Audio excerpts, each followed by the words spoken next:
yes, this chat is going to be all about triggers and being around people who may raise your trauma triggers or just add to your stress. So like I said, most of what keeps us stuck in negative cycles is all around some past trauma or belief systems.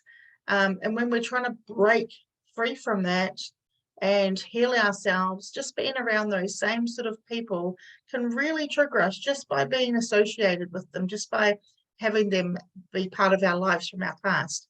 So even though the trauma was from the past, the feelings that come up make us feel like we're right back there.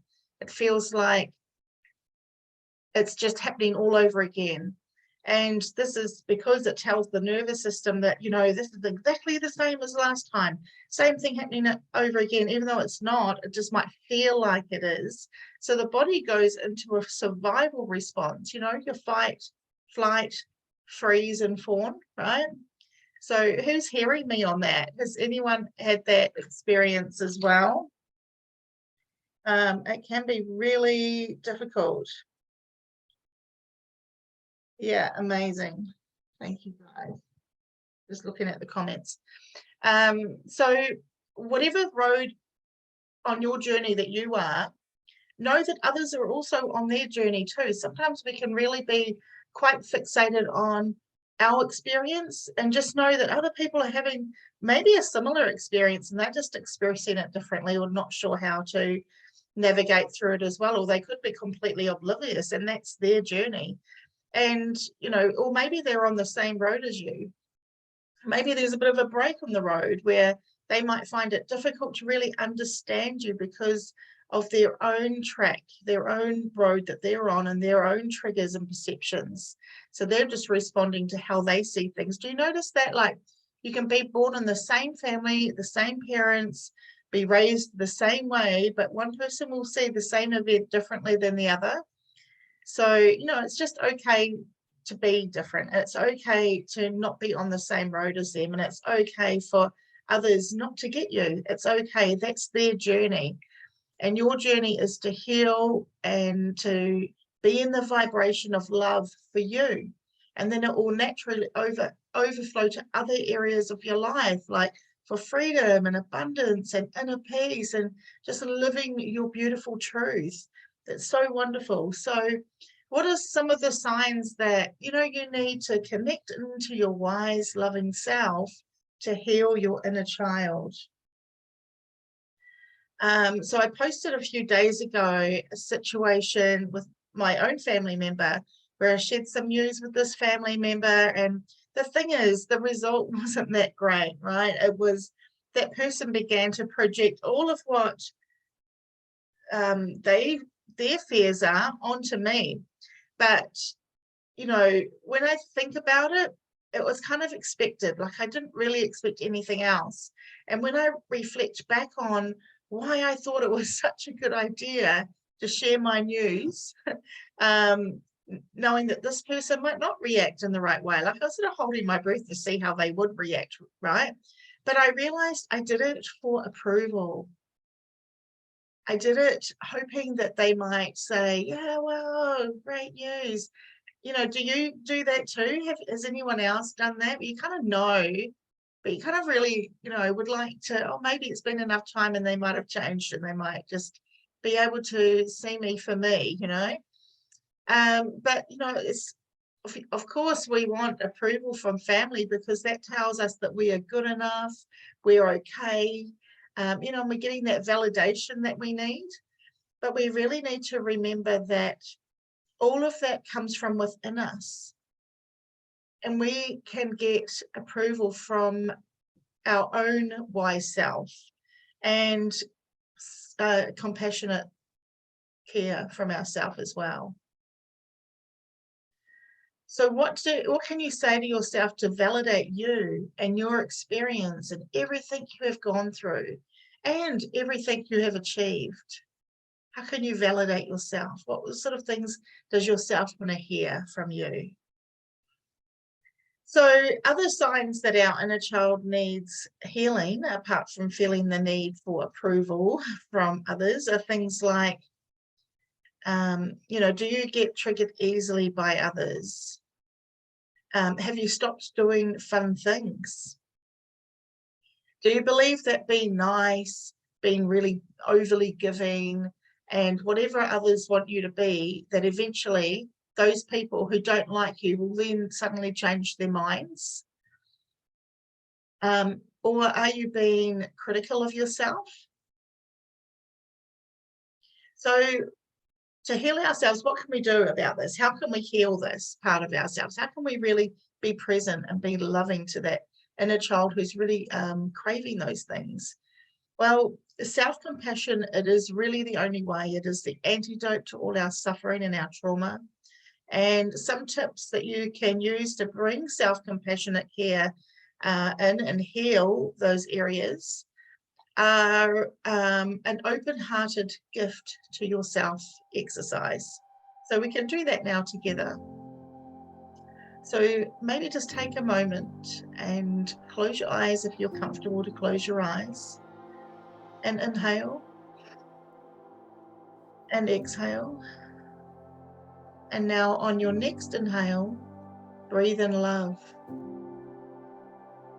And you might want to cultivate the feeling of love just by thinking about the love you might have for your pet, for example, or your child. Or it could be your garden, could be a grandmother. Just something or someone that brings the feeling of love.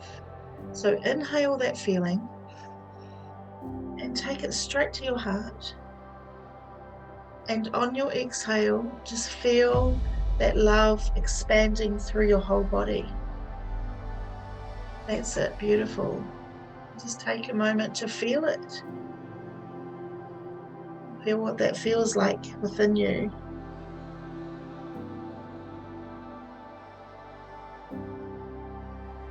Beautiful. And you might want to ask yourself now, what do I need in this moment? How can I love myself even more right now? You can go ahead and just offer that to yourself. It might be a hug, it might be rest. Maybe a word comes to your mind. You might have an affirmation you'd like to say to yourself to just bring you back to a centered, peaceful space, like, I am safe, all is well. I am strong, confident, and alive. I am enough, just being me. I have everything I need within me. Or I am the love that I deserve. Or even going past that, if you don't have an affirmation or none of those align with you, you might just simply place your hand over your heart and say, I love you. Beautiful. And this is a great exercise you can do at any time. You can open your eyes if you still have them closed or keep them closed, whatever works for you. When we use love, the vibration of love, it heals. And some amazing science is around now that shows how the energy of love can really change cell structures in your body and bring healing. So do it as often as you'd like. This is a great one, just to bring that love, bring that focus back to your heart center and expand it through your body. It's beautiful. So, okay, another thing you can do, this is tip number 2 now, is the next time you feel really triggered, just stop for a moment. Rather than reacting, just take some time to sit with the feeling and observe it. You might ask, where am I feeling this in my body? What is it like? Is it hot? Is it cold? Is it fuzzy? Does it have a color? And don't make it bad or wrong. It just is. It's just what it is. It is just what it is. No judgment. And you don't need to change it. You just need to accept that it's there. And then you might want to even go back to the first step with that open-hearted exercise and bring love into that space in the body, in your body where it feels most vulnerable, right? So that's another thing you can do to help heal the inner child, or just be with her. Yeah, be observant. So the other thing, number 3 now, another beautiful way to be with your inner child is to just let her know that you are here for her. You might want to provide yourself with a soothing touch and just let her know that you are not going to abandon her. You can imagine being somewhere that feels comforting, like a safe place, somewhere peaceful. It can be, you know, like a cabin in the woods, a tropical island, which is my favorite go-to, a magical place somewhere, and just imagine you are receiving a warm embrace from your wise self, from your future self, your higher self, whatever term that feels good for you. Just being in your safe place feels good, right? It feels right. It feels comforting. And just to know that you're there. So you might imagine what you are doing in your safe place. Are you cozied up in front of a fire? Are you sitting up against a tall, strong tree? That's one of my favorite go-tos as well. Are you hearing the birds sing? Just really take yourself and your imagination away to your safe space, you know, your favorite place.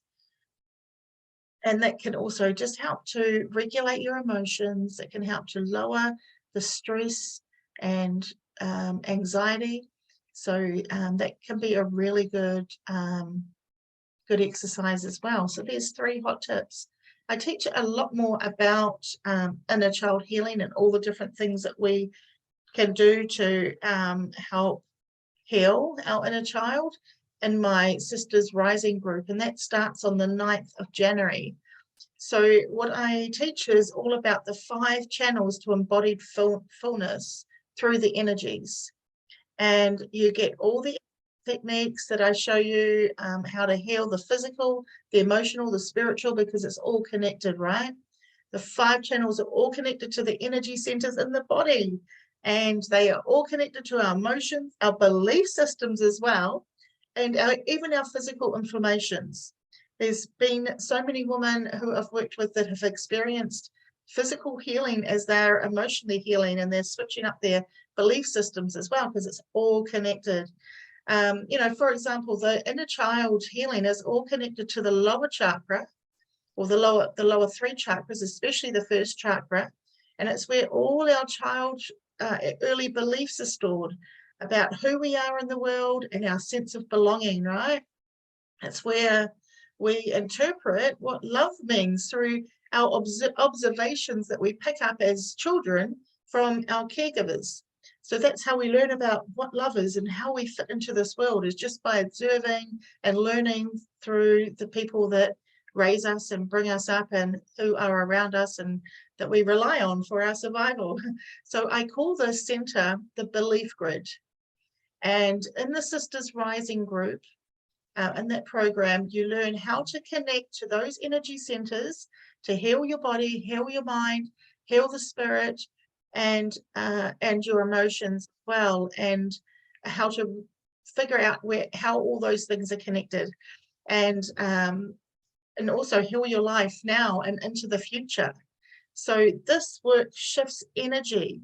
So you are, breaking patterns from generations past and generations even into your future. So I bring high vibrational love from source energy, the energies that are all around us, and what is channeled through me into this space, into this program. It's very, very powerful work. And if you are interested in joining this group, there is still some time. So just DM me or comment Sisters Rising in this video, and I will message you and answer any of the questions you might have, and just see if this feels right for you. So have an amazing weekend, guys. I hope you got a lot from this, and I hope it helps you as you move through this Christmas season and this holiday season with your families. Sending so much love to you all.